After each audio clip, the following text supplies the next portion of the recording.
प्रियो, एक बार एक बहुत बड़ी फ्लाइट जो है क्रैश होकर जब फ्लाइट गिरते समय में पायलट ने और वहाँ पे रहने वाले बहुत सारे एयर स्टाफ्स ने बताया कि अनाउंस किए जल्दी से आप लोग जितने भी पैसेंजर्स है उसके अंदर आप लोग पैराशूट्स के द्वारा आप लोग नीचे चले जाओ।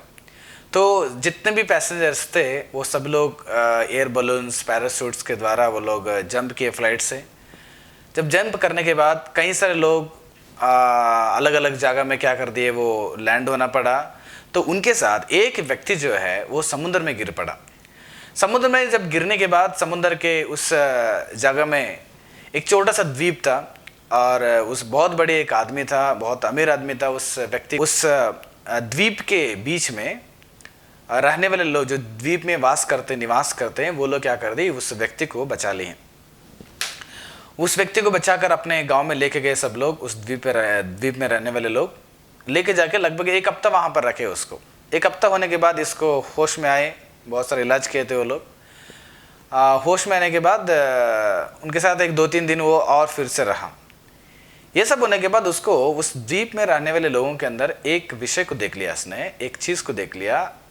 उस विषय इसको बर्दाश्त नहीं कर पाया। वो क्या है कि वहां पे रहने वाले यानी कि उस छोटे से द्वीप में रहने वाले सभी परिवार और सभी लोग प्रभु यीशु मसीह को ग्रहण किए थे। और इसने उन लोगों से पूछा भी कि आपको इसके बारे में कौन बताया, आप कैसे प्रभु को जानते हैं, यीशु मसीह को जानते हैं। तो उन्होंने ऐसे बताया, हम लोग पहले दूसरे एक मार्ग में थे, जब यीशु मसीह के बारे में हमको पता चला तो हम यीशु मसीह को ग्रहण कर दिए। तो उस व्यक्ति ने उनसे कहा, आपको मतांतर का एक नशे में है ना। एक मतांतर जो है एक नशीली पदार्थ के जैसे है। एक व्यक्ति जब नशीली पदार्थ में विलीन हो जाता है उससे बिना वो नहीं रह सकता है। वैसे ही ये जो प्रभु यीशु मसीह के बारे में आप बोल रहे हैं, ये जो मार्ग है एक नशे के जैसे है। बहुत सारे लोग इस नशे के अंदर जाना चाहते हैं। ये बहुत बड़ी बुराई है। आप जल्दी से इसको छोड़कर अपने पुराने जो पहले का जो मार्ग है उसको अपने जीवन में अपना लो। जब इन्होंने इस व्यक्ति ने उनको बहुत कंडम किया, बहुत ही उनको दिल दर्द हो गया, उनको बार बार बताया कि यीशु मसीह के बारे में, और वो लोग जब यीशु मसीह को ग्रहण किए थे तब उन सभी उस गांव के उस द्वीप के जो मुखिया रहते हैं उस व्यक्ति ने आया उस व्यक्ति के पास, जो व्यक्ति ने जहाज से जो फ्लाइट से गिरा हुआ था, उस व्यक्ति के पास आके कहा, देखिएगा जो हमको प्रभु यीशु मसीह के बारे में बताया ना, उस व्यक्ति एक मिशनरी थे। वो अपने देश को छोड़कर अपने प्राण को त्याग कर हमारे मध्य में आए। ये 10 साल पुराना का एक घटना है कि 10 साल के पहले, जो 10 साल से पहले अगर आप इस द्वीप में अगर उस समय में गिरे रहते हैं तो आज तुम्हारा हड्डी भी किसी को नहीं मिलता था। क्योंकि हम यहाँ पे द्वीप में रहने वाले सभी लोग मनुष्यों को मांस को खाने वाले लोग हैं। लेकिन लोग, कोई भी मनुष्य अगर हमारा मध्य में आता है, हमको एक ही पता है, उस व्यक्ति को मारना और उस मांस को खाना चाहिए। लेकिन एक व्यक्ति ने अपने प्राण को त्याग कर, उसने अपने जान को कुर्बान करके अपने जान के ऊपर प्रेम ना करें, वो आया और आकर यीशु मसीह के बारे में बताया। जिस दिन यीशु मसीह के बारे में हमको पता चला, जिस दिन यीशु मसीह को हमने ग्रहण कर लिया ना, उस दिन से यानी कि 10 साल से पहले से हम लोग आज तक मनुष्यों के मांस को खाने के आदत को क्या कर दिए, छोड़ दिए हैं। क्योंकि यीशु मसीह ने मनुष्यों को बदलता है। यीशु मसीह ने मनुष्यों के स्वभाव को, मनुष्यों के एक इरादा को बदल देता है, बुरी आदतों को बदल देता है। यीशु मसीह कभी भी गलत नहीं सिखाता है करके उस गांव का मुखिया बता दिया। अगर यीशु मसीह ना रहता, अगर यीशु मसीह के बारे में अगर हमको पता नहीं रहता, आज आप जिंदा है, आप जिंदा है। अगर यीशु मसीह के बारे में नहीं पता रहता ना, आज आपको भी हम काट डालते थे। ऐसे एक स्वभाव को हमारे जीवन से हटा दिए हैं।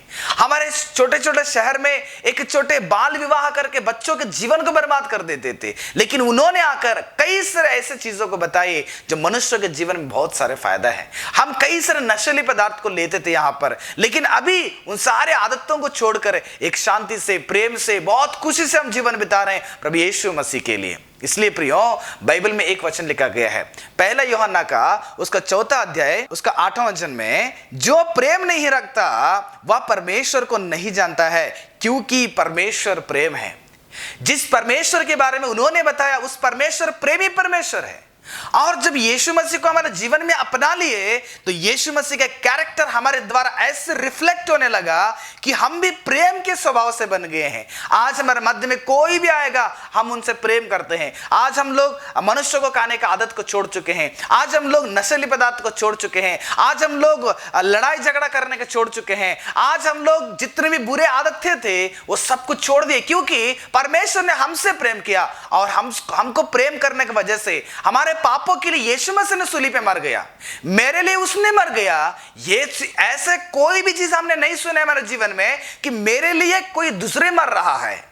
हम तो मेरे लिए किसी और को मारने वाले थे, लेकिन हमको एक व्यक्ति मिला, उसने हमको बताया कि मेरे लिए एक व्यक्ति मर गए, मेरे लिए वो खुद मर रहा है, बलिदान हो रहा है। ऐसे परमेश्वर को हमारे जीवन में अपना लिए। जब यीशु मसीह को हमारे जीवन में अपना लिए, हमारे पूरे स्वभाव को हमें त्याग कर एक प्रेम से जिंदगी बिताने का आदत हमारे पास आया है। इसलिए उस मुखिया ने बताया, सर जी आप ऐसा मत कहिएगा, आज यीशु मसीह की वजह से हमारा आदतें बदल चुका है।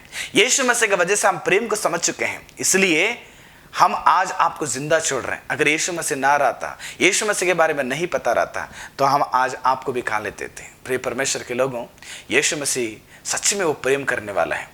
यीशु मसीह को एक दिन आपके जीवन में अपना के देखिएगा, तुम्हारा स्वभाव बदल जाएगा, तुम्हारे आदतें, बुरी आदतें बदल जाएगा, तुम्हारे बुरे कल्पनाएं बदल जाएगा, तुम्हारा व्यक्तिगत जीवन बदल जाएगा, तुम्हारे व्यक्तिगत बुरे एक पाप का जीवन बदल जाता है। यीशु मसीह आकर आपके जीवन में एक रोशनी देता है, एक ज्योति देता है, ताकि उस ज्योति में आप देख सकेंगे कि मैं क्या पाप कर रहा हूं, क्या मैं बुरा कर रहा हूं, किस आदतें मेरे अंदर ऐसा है जो परमेश्वर को पसंद नहीं है। इसलिए प्रियो, प्रभु यीशु मसीह को अपनाने में देरी मत कीजिए। प्रभु यीशु मसीह को अपने जीवन में स्वीकार करने में कभी भी आलसी मत कीजिएगा।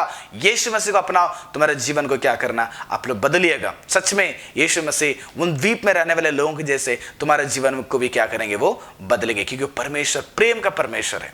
अगर आपके अंदर प्रेम नहीं है, अगर आप प्रेम नहीं करते हैं, तो सच में परमेश्वर तुम्हारे अंदर नहीं है। जो व्यक्ति प्रेम के स्वभाव से नहीं रहता है, उसके अंदर सच में परमेश्वर नहीं रहता है।